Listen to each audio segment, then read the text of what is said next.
Bonjour à tous, je suis Baptiste Larvol-Simon, du coup présenté par Véronique à l'instant. Je suis donc administrateur au sein du syndicat professionnel des éditeurs de logiciels libres, pour être dans les termes exacts, mais bon, c'est à peu près bon. Et accessoirement, membre du directoire d'une société qui se transforme en société anonyme qui s'appelle Libre Informatique, qui est donc adhérente de ce syndicat. Peut-être pour introduire, avant de partir sur le vif du sujet, par ma présentation, peut-être qu'on va un tout petit peu accentuer ou aiguiser des éléments qui auraient pu être intéressants d'aborder tout à l'heure, et en particulier qui permettraient d'ouvrir éventuellement des idées ou des inspirations pour la suite, s'il y avait une suite, en tout cas à Chic. Je pense que j'ai entendu par Fiona de la Cité de l'Architecture qu'il était maintenant facile de produire des petites séries grâce au Fab Lab. J'aurais aimé entendre de la part de Nicolas de l'Open Fab s'il était vraiment si facile que ça de produire des petites séries et aussi facile que ça de tenir un Fab Lab. Et à ce titre-là, du coup, les thématiques sociétales qui s'en dégagent, c'est pas des thématiques à imaginer, c'est bien des thématiques qu'on prend dans la gueule, pour faire simplement. Et donc la question aujourd'hui de l'économie, des modèles économiques autour des communs, c'est un peu ce que Francesco nous a donné avec des éléments scientifiques assez appuyés et très très intéressants.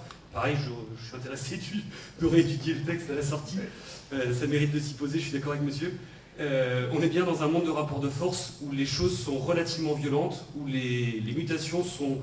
Il n'y a pas grand-chose de nouveau sous le soleil, mais les mutations sont particulièrement profondes, rapides et globalisées. Cela dit, en termes scientifiques, on n'invente pas grand-chose aujourd'hui avec la question des communs, en l'occurrence avec les logiciels libres ou avec les Fab Labs. C'est essentiellement une accélération de la société qui est en jeu, et donc c'est un petit peu ça qu'on va voir, comment est-ce que ça se présente au sein du syndicat. Du coup, alors reste un tout petit peu là-dessus, Véronique, s'il te plaît. Donc j'indique bien, c'est un rapport, les modèles économiques en fait des logiciels libres, c'est bien une affaire de rapport de force. Parce que le libre n'est pas gratuit, le libre c'est effectivement des gens qui en produisent. Alors soit effectivement, on en a un petit peu entendu parler, c'est une sorte d'arrière-cour, disons j'ai pas les termes assez bons pour dire que c'est un endroit où en gros c'est faire de la R&D gratos pour des forces économiques particulièrement puissantes. Ça c'est l'économie du loisir presque. Si on compte en faire quelque chose de subversif et qui est capable de du coup transformer le monde dans lequel on vit, ce qui est quand même pour moi, en tant qu'être vivant, l'objectif, en tout cas de l'accompagner dans une direction qui convient au plus grand nombre, on est bien sur un modèle qui n'est pas gratuit, au contraire. Ça a un coût, la question c'est comment est-ce qu'on le met en marché, comment est-ce qu'on le diffuse, comment est-ce qu'on respecte des engagements politiques au moment où on a commencé à profiter du monde du libre, du monde des communs, à partir de quel moment on commence à rompre ou à quel moment on est à l'intérieur de ce monde et on y contribue. Voilà, par contre, là c'est bon pour la deuxième. Donc ça c'est un peu l'introduction du premier coup, quoi. Pour vous faire un peu simple sur la question pour revenir sur des éléments plus factuels, je vais aller très vite. Le Simpel a été créé en mars 2017, c'est extrêmement jeune. Les origines, je pourrais y revenir, sont très intéressantes avec le syndicat professionnel des récoltants d'algues de rive, des questions qui se sont posées avec des artisans semenciers au sein d'une potentielle future union syndicale qui s'appelle Minga. Ça a été créé par 4 membres fondateurs aujourd'hui qui sont Code Lutin à Nantes, Entrouvert qui est à Paris mais relativement réparti sur l'Europe entre la Belgique, la Bretagne, le sud de la France, Libre Informatique qui est basé à Quimper, dont je suis l'humble salarié, et Néréide qui est du coup d'une entreprise sur Tours. Aujourd'hui, nous ne sommes pas plus nombreux parce que le syndicat est encore très jeune, quelques réformes statutaires à effectuer et quelques mois plus tard, on pourra à ce moment-là ouvrir les adhésions au plus grand nombre. En gros, ça représente aujourd'hui, le Simpel représente aujourd'hui plus de 50 salariés, plus de 80 associés, et on a un potentiel, ça c'est avec 4 entreprises, on a un potentiel, disons, un peu à la louche. Il nous manque peut-être des data, ou de la data, mais potentiellement une centaine d'entreprises en France, au moins en France. Du coup, l'idée c'est qu'est-ce qu'on fait, qu'est-ce que le Simpel fait, qu'est-ce que les membres font à l'intérieur du Simpel. On a effectivement des questions de veille juridique et réglementaire, on a des lois qui évoluent, le projet de loi de finances 2018 qui précise celui de 2016 sur les questions des logiciels de caisse était en train de créer une enclosure interdisant l'usage de logiciels libres pour tout logiciel métier de commerçants, artisans, makers, après on peut étendre aussi loin qu'on veut. Donc nous avons fait une veille réglementaire et juridique sur laquelle on est intervenu auprès du ministère pour affiner des décrets d'application, pour permettre d'accompagner l'article 46 de la loi de finances 2018 qui restreint le champ d'application de cette loi.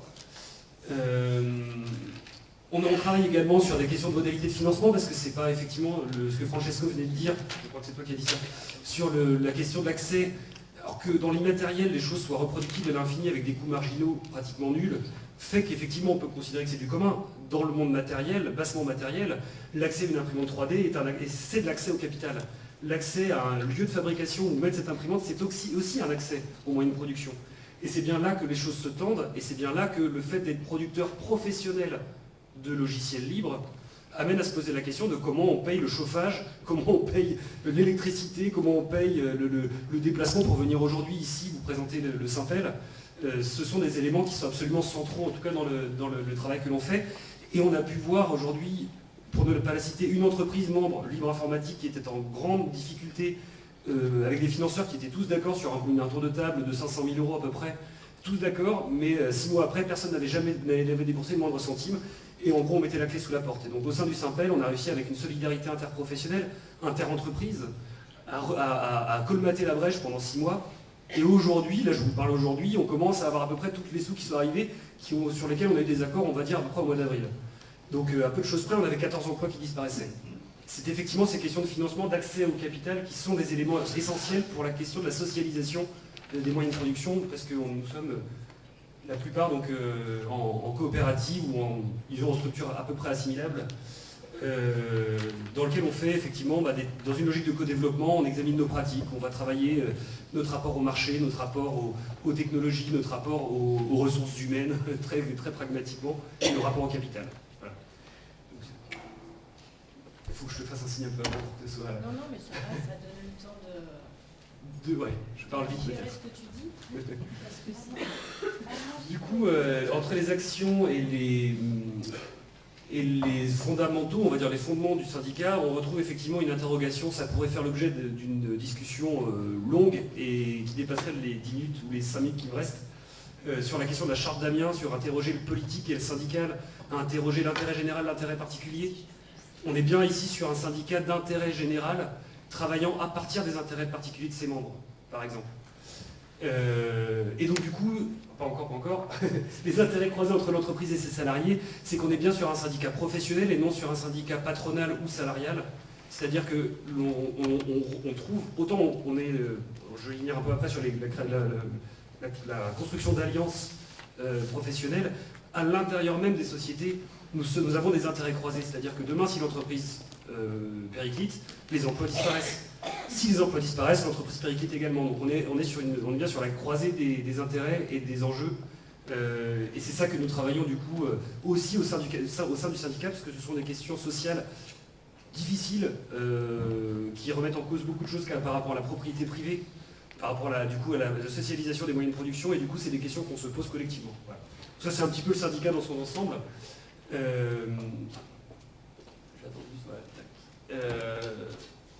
En gros, on passe d'une culture de l'entrepreneur, le travail du syndicat, c'est d'essayer de faire passer ses membres d'une culture de l'entrepreneur à une culture de l'entreprise, d'une culture du travail de geek individuel dans son coin qui va travailler sur GitHub la nuit pour son activité de loisir, à un travail en commun, c'est-à-dire effectivement comment est-ce qu'on crée des activités, des technologies partageables. Comment est-ce qu'à l'intérieur d'une entreprise, on collabore ensemble quand à un moment donné, un collègue a une défaillance personnelle, parce qu'on n'est pas à l'abri de ça, nous sommes tous des êtres humains. Comment est-ce qu'on arrive à compenser, à prendre le relais? C'est vraiment la culture de la coopération. Et comme on coopère, on a également des responsabilités partagées. Donc ces responsabilités partagées, c'est apprendre à délibérer, apprendre le collectif, apprendre à prendre ensemble la dimension des enjeux auxquels on est confronté aujourd'hui dans la société. Et effectivement, et là je reviens, on voit juste sur la fin, le petit dernier, là c'est par rapport à ce que disait, j'ai raté son nom, le directeur de Relais Culture Europe, des enclosures au big data. Aujourd'hui, l'enjeu, s'il y a une chose à retenir de la présentation qu'on va voir, c'est vraiment l'enjeu sur la maîtrise des données. Et quand je dis la maîtrise des données, c'est pas la création d'indicateurs, c'est la maîtrise des données, c'est-à-dire comment les données sont produites, comment les données comment est-ce qu'on assure le périmètre d'usage et le périmètre de déploiement. Comme je disais, il n'y a pas de mutation pour moi dans le monde du travail actuellement, il y a juste des choses qui existaient déjà et qui s'accélèrent. La question du micro-travail, aujourd'hui on équipe, alors on a des gens qui sont payés à la tâche, 1 centime la tâche avec Amazon Mechanical Turk ou avec les mêmes choses chez Google, chez Microsoft, chez Facebook. des micro-travails sur lesquels en fait le but c'est de créer de la... En fait c'est une intelligence artificielle. Je cite là du coup Antonio Casilli, qui est professeur à l'EHESS et à Paris Tech, un truc comme ça, c'est ses références. Sur le fait du coup de faire de l'intelligence artificielle, c'est-à-dire en gros de sous-payer des gens à la tâche qui gagnent 10-15 euros par jour en travaillant 7 heures pour être capable d'apprendre à une machine à se passer d'eux, quoi.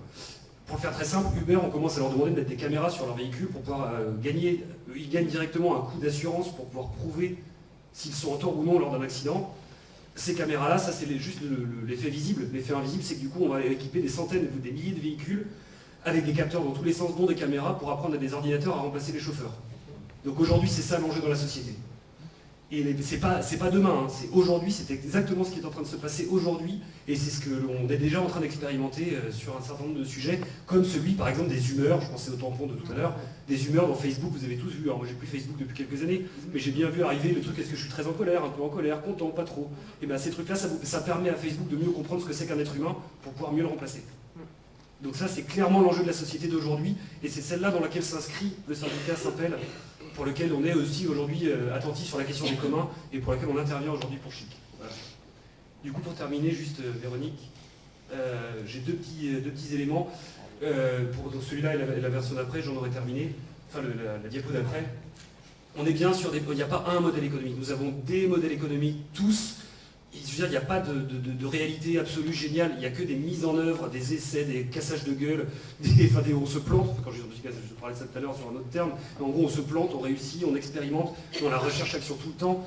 Il n'y a pas un membre du syndicat ou des futurs membres du syndicat qui aura le même modèle économique à la sortie.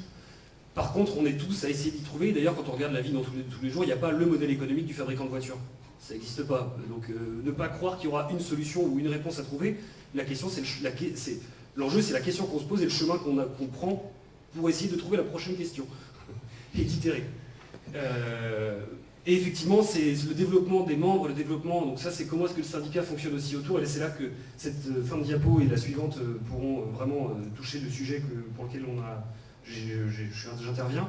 C'est que le développement d'une entreprise n'est pas un développement de boutique. C'est pas un développement à l'intérieur de l'entreprise par un simple effet de marketing, d'avoir la bonne couleur au bon endroit, d'avoir la bonne pub sur Facebook ou le bon Google AdWords dans la recherche qui va bien. D'ailleurs, je vous enjoins à ne pas utiliser Google, comme ça au moins ça se posera plus cette question. C'est un développement périphérique, c'est-à-dire c'est parce qu'on pose la question de la maîtrise des données aujourd'hui que demain nous serons capables de tisser des alliances, et qu'après-demain ces alliances se transformeront éventuellement en opportunités commerciales. C'est très simple, aujourd'hui, la maîtrise des données par un tiers pour des industries peut représenter jusqu'à à peu près, je ne suis pas scientifique, on a besoin de scientifiques, le Simpel a besoin de scientifiques pour travailler la question, mais à vue de nez, je pense qu'on peut imaginer que 20% de la valeur ajoutée peut être captée sur la question de la maîtrise des données. C'est pas pour rien que Amazon a racheté un supermarché d'agriculture biologique en Grande-Bretagne et aux États-Unis. C'est pas pour rien qu'il lorgne sur Carrefour et d'autres.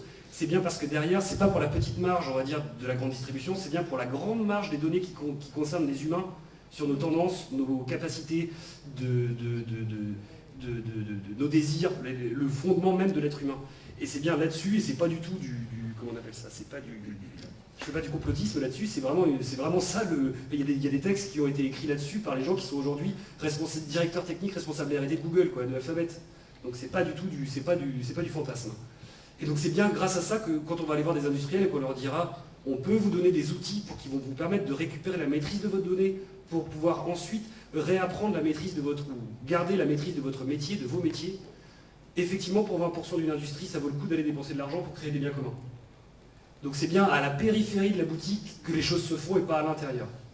Et c'est bien là que le Simpel du coup intervient à travers à la fois des positionnements politiques plus faciles à prendre que les entreprises, des positionnements qui sont à faire une fois, qui peuvent du coup rayonner sur tout un ensemble d'acteurs économiques qui du coup contribuent à mon sens, à notre sens, qui contribuent à l'intérêt commun, à l'intérêt général. Voilà. Et là le petit schéma, j'ai essayé de l'écrire avec des grandes phrases, je vous l'ai dit avec plein de phrases aussi actuellement. Et en bon informaticien, un bon diagramme qui ressemble à un diagramme d'activité UML pour ceux qui connaissent, m'a permis de mieux représenter les choses. Je vous laisse du coup le regarder. En gros, on voit bien un principe à la fois itératif, il n'y a pas de sortie à ce diagramme. Le petit point noir est en entrée.